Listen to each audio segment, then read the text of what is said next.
Areas and perimeters of quadrilaterals എന്ന് പറയുന്ന പോർഷനാണ് ഞാൻ ഇന്ന് പരിചയപ്പെടുത്താൻ പോകുന്നത്. അതിലെ ക്വാഡ്രിലാറ്ററൽസ് ആയിട്ടുള്ള square, rectangle, parallelogram, rhombus, trapezium അല്ലെങ്കിൽ ട്രപ്പിസോയിഡ്, ഇറഗുലർ ക്വാഡ്രിലാറ്ററൽ എന്നീ ഷേപ്പുകളുടെ ഏരിയയും പെരിമീറ്ററുമാണ് ഞാൻ ഇന്ന് പരിചയപ്പെടുത്തുന്നത്. ഇനി നമുക്കൊരു സമചതുരം അല്ലെങ്കിൽ സ്ക്വയർ എന്താണെന്ന് നോക്കാം. പേര് പോലെ തന്നെ എല്ലാ വശവും തുല്യമായിട്ടുള്ള ഒരു ഷേപ്പാണ് സമചതുരം. അതുപോലെ തന്നെ ഇതിൻ്റെ ഓപ്പോസിറ്റ് സൈഡ്സ് പാരലലുമാണ്. ഇവിടെ ഓരോ സൈഡ്സും എ എന്ന് മാർക്ക് ചെയ്തിട്ടുണ്ട്. ഇനി സമചതുരത്തിൻ്റെ ഡയഗണൽ എന്ന് പറയുന്നത് ഒരു മട്ടത്രികോണത്തിൻ്റെ ഹൈപ്പട്ടന്യൂസ് അല്ലെങ്കിൽ കർണമാണ്. പൈതഗോറസ് തിയറം അനുസരിച്ച് കർണം സ്ക്വയർ ഇസ് ഈക്വൽ ടു പാദം സ്ക്വയർ പ്ലസ് ലംബം സ്ക്വയർ എന്നാണ്. ഇവിടെ പാദവും ലംബവും എ തന്നെയാണ്. അതുകൊണ്ട് diagonal is equal to root of 2a square എന്ന് നമുക്ക് കിട്ടും. ഇനിയും ഏരിയ ഓഫ് സ്ക്വയർ, ഒരു സമചതുരത്തിൻ്റെ വിസ്തീർണം എന്ന് പറയുന്നത് വശം ഗുണം വശമാണ്. അതുകൊണ്ട് area is equal to A square എന്ന് നമുക്ക് കിട്ടും. ഇനി പെരിമീറ്റർ അല്ലെങ്കിൽ ചുറ്റളവ് എന്ന് പറയുന്നത് 4 വശവും തുല്യമായതുകൊണ്ട് 4a എന്നും കിട്ടും. ഇനി നമുക്കൊരു എക്സാമ്പിൾ ചെയ്ത് നോക്കാം. If one of the side of A square is 5 centimetre, ഈ സ്ക്വയറിൻ്റെ ഒരു സൈഡ് എന്ന് പറയുന്നത് 5 സെൻറ്റിമീറ്റർ ആണെന്നുണ്ടെങ്കിൽ, അതായത് എ 5 സെൻറ്റിമീറ്റർ ആണെന്നുണ്ടെങ്കിൽ അതിൻ്റെ ഏരിയ എന്ന് പറയുന്നത് 5 × 5 25 സ്ക്വയർ സെൻറ്റിമീറ്റർ എന്ന് കിട്ടും. അതുപോലെ ചുറ്റളവ് 4 × 5 20 സെൻറ്റിമീറ്റർ എന്നും കിട്ടും. ഇനി നമുക്കൊരു റെക്റ്റാങ്കിൾ അല്ലെങ്കിൽ ചതുരം എന്താണെന്ന് നോക്കാം.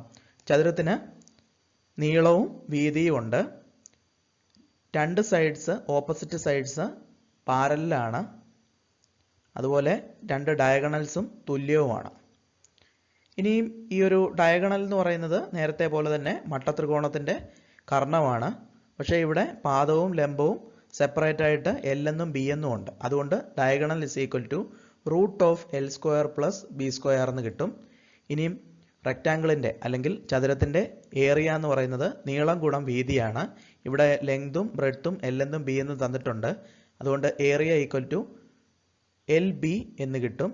ഇനി പെരിമീറ്റർ അല്ലെങ്കിൽ ഒരു ചതുരത്തിൻ്റെ ചുറ്റളവ് എന്ന് പറയുന്നത് 2 × L + B എന്നാണ് കൊടുത്തിരിക്കുന്നത്.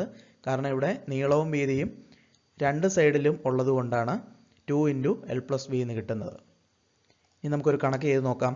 Find the area and perimeter of A rectangle with length and breadth 5 centimetre 4 centimetre respectively. ഒരു റെക്റ്റാങ്കിളിൻ്റെ ഏരിയയും പെരിമീറ്ററും കണ്ടുപിടിക്കണം. അതിൻ്റെ ലെങ്തും ബ്രെഡ്ത്തും 5ഉം 4ഉമാണ്. ആദ്യം തന്നെ നമ്മൾ L 5 എന്നും B 4 എന്നും കൊടുത്തു. ഇനിയും area equal to L × B 5 × 4 20 square centimetre എന്ന് കിട്ടും. ഇനി പെരിമീറ്റർ അല്ലെങ്കിൽ ചുറ്റളവ് എന്ന് പറയുന്നത് 2 × L + B കൊടുക്കുമ്പോൾ 18 സെൻറ്റിമീറ്റർ എന്നും കിട്ടും. ഇനി നമുക്കൊരു പാരലോഗ്രാം അല്ലെങ്കിൽ സാമാന്തരികം എന്താണെന്ന് നോക്കാം. നമ്മളൊരു ചതുരത്തിനെയൊക്കെ ജസ്റ്റ് ഒന്ന് ചരിക്കുവാണെന്നുണ്ടെങ്കിൽ ആ ചരിഞ്ഞ രൂപത്തെയാണ് നമ്മൾ സാമാന്തരികം എന്ന് പറയുന്നത്. ഇവിടെ ABCD എന്ന് പറയുന്നൊരു സാമാന്തരികം ഞാൻ വരച്ചിട്ടുണ്ട്. അതിൻ്റെ ഓരോ സൈഡിൻ്റെ ലെങ്ത് സ്മോൾ ലെറ്റർ AB കൊണ്ട് സൂചിപ്പിക്കുന്നുണ്ട്. അതുപോലെ 2 പാരലൽ സൈഡ്സുകൾ തമ്മിലുള്ള അകലം, അതിനെ ഹൈറ്റ് അല്ലെങ്കിൽ H എന്ന് സൂചിപ്പിച്ചിട്ടുണ്ട്. അതുപോലെ 2 ഡയഗണൽസ് പോകുന്ന ഒരു ആംഗിൾ, ആ ആംഗിൾസിനെ A എന്നും B എന്നും മാർക്ക് ചെയ്തിട്ടുണ്ട്. ഇനിയും പാരലോഗ്രാമിൽ ഓപ്പോസിറ്റ് സൈഡ്സ് ഈക്വൽ ആണ്. അതുപോലെ ഡയഗണൽ ഈക്വൽ അല്ല.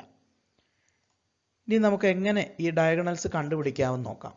നമ്മൾ parallelogram law of vector addition എന്ന് പഠിച്ചിട്ടുണ്ട്. പാരലോഗ്രാം ലോ ഓഫ് വെക്ടേഴ്സിൽ പറയുന്നതെന്ന് പറഞ്ഞാൽ, ഇപ്പോൾ 2 വെക്ടേഴ്സ് ഒരു പാരലോഗ്രാമിൻ്റെ അടുത്തടുത്തുള്ള 2 സൈഡുകളാണെന്നുണ്ടെങ്കിൽ ആ ഒരു കോമൺ പോയിന്റിൽ നിന്ന്, ആ 2 വെക്ടേഴ്സിൻ്റെ കോമൺ പോയിന്റിൽ നിന്ന് പോകുന്ന ഡയഗണൽ ഈ വെക്ടേഴ്സിൻ്റെ റിസൾട്ടൻറ്റിന് തുല്യമായിരിക്കും. ഇവിടെ ADയും ABയും 2 വെക്ടേഴ്സ് ആണെന്നുണ്ടെങ്കിൽ എയിൽ നിന്ന് പോകുന്ന AC എന്ന് പറയുന്ന ഡയഗണൽ ഈ 2 വെക്ടേഴ്സിൻ്റെ റിസൾട്ടൻറ്റിന് തുല്യമായിരിക്കും. ആ പാരലോഗ്രാം ലോയിലെ റിസൾട്ടൻറ്റ് കണ്ടുപിടിക്കുന്ന അതേ ഇക്വേഷൻ തന്നെയാണ് നമ്മളിവിടെ ഡയഗണൽ കണ്ടുപിടിക്കാനും യൂസ് ചെയ്യുന്നത്. ഇവിടെ AC എന്ന് പറയുന്ന diagonal P is equal to root of A square plus B square plus 2AB cos A. അതിനകത്തിൽ ക്യാപിറ്റൽ ലെറ്റർ A എന്ന് പറയുന്നത് ആ ഡയഗണലിൽ പോകുന്ന ഭാഗത്തെ ആംഗിൾ ആണ്. അതുപോലെ തന്നെ diagonal Q is equal to root of A square plus B square plus 2AB cos B ആണ്. അവിടെ B എന്ന് പറയുന്നത് രണ്ടാമത്തെ ഡയഗണലിൽ പോകുന്നിടത്തെ ആംഗിൾ ആണ്. ഇനി നമുക്ക് പാരലോഗ്രാമിൻ്റെ ഏരിയ എന്ന് പറയുന്നത് ബേസ് ഇൻറ്റു ഹൈറ്റ് ആണ്.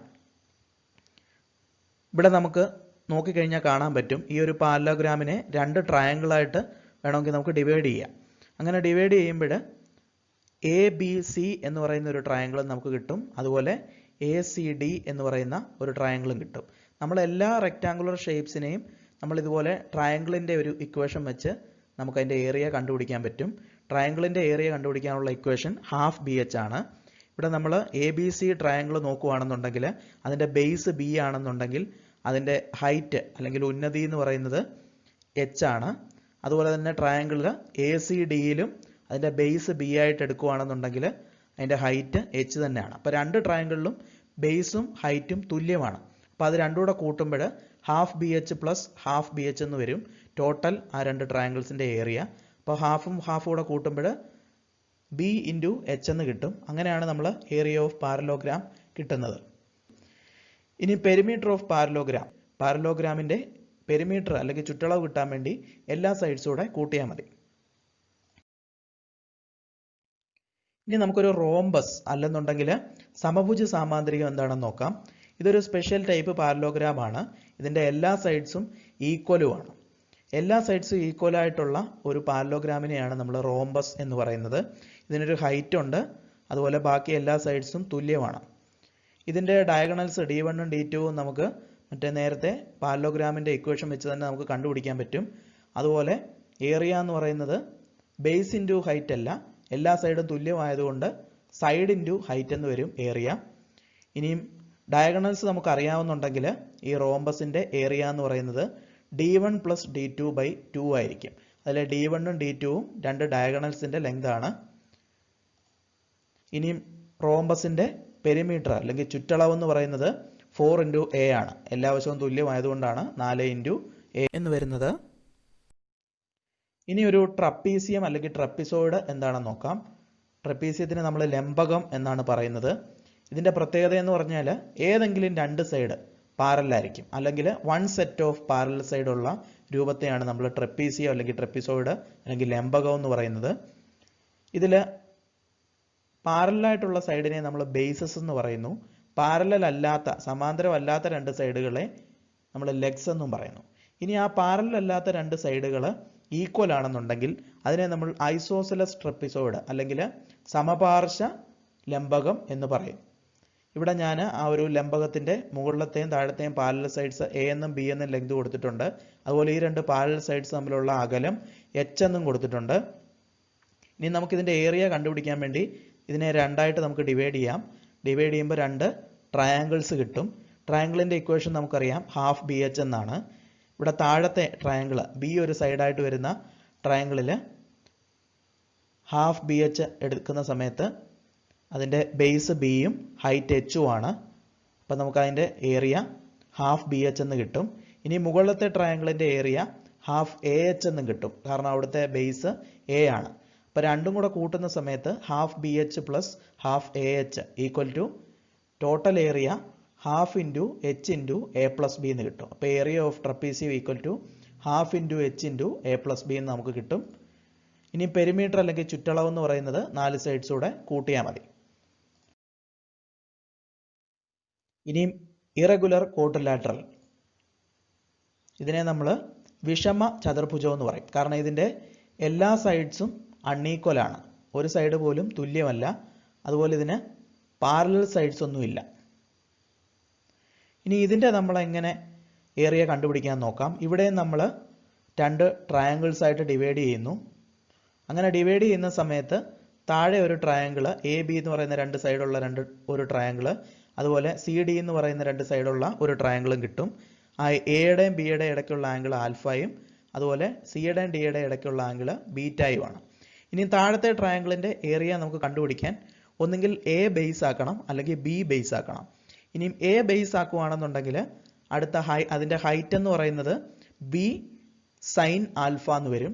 ബി ബേസ് ആക്കുകയാണെന്നുണ്ടെങ്കിൽ അതിൻ്റെ ഹൈറ്റ് എന്ന് പറയുന്നത് എ സൈൻ ആൽഫ എന്നും വരും. അപ്പം നമ്മളുടെ താഴത്തെ ട്രയാങ്കിളിൻ്റെ area A into B into sine alpha by 2 എന്ന് വരും. അതുപോലെ തന്നെ മേളത്തെ ട്രയാങ്കിളിൻ്റെ area half into C into D into sine beta എന്നും വരും. അപ്പോൾ ഇത് രണ്ടും കൂടെ നമ്മൾ കൂട്ടുന്ന സമയത്ത് area of irregular quadrilateral equal to half into A into B into sine alpha plus half into C into D into sine beta എന്ന് കിട്ടും. ഇപ്പം നമ്മൾ ഈ ഒരു ഇക്വേഷൻ ചുമ്മാ കാണാതെ പഠിക്കേണ്ട.